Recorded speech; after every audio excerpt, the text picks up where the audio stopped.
mindset karon mga mindset is naday ko itudlo sa inyo mga mindset ha. Akong itudlo sa inyo mga mindset is nindot yung kay Nisha kay atong ibawan diri og kinsa tong mga taong mga traidor sa to labi na gito mga kaila nato amiga nagpakaruinon sa to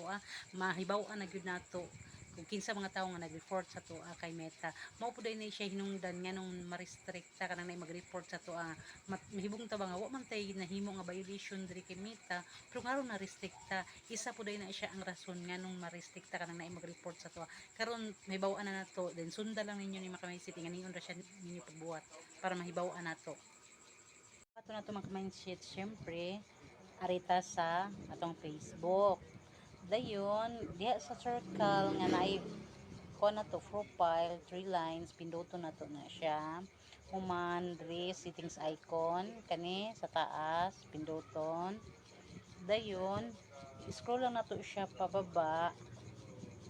scroll na to ato ta sa ubos pangitao na to ang blocking nara blocking then kana diha na add to blacklist ato lang na siya ang pinduton i-click na to na siya nahibawa na ginato kinsa to mga tawhan nga nag-report sa to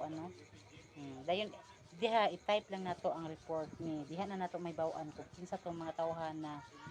ang nag-report sa to ang account nara pagkandaghana kaayo kada mga ka-mindset is wala ko kailan ng mga tawhan o kinsa na sila nga nag-report sa akong account no nadyo tawo nga na no nga mag-report akong account unsa kay mga reason na nila nga report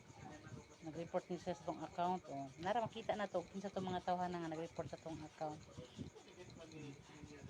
i-check ninyo dyan mga ka-mindset basta na mo yung mga friend diha nag-report sa inyong account nyo mo kabalo o din ang isa pa siya hinungdan nganong ma-restrict man tanong nga wa man tay nahimo nga violation diri kami taw nganong na-restrict ta isa po din na siya sa reason nganong na-restrict ta mao lang to mga ka-mindset hinaot nga na mo nahibaw na sabtan bye and thank you for watching.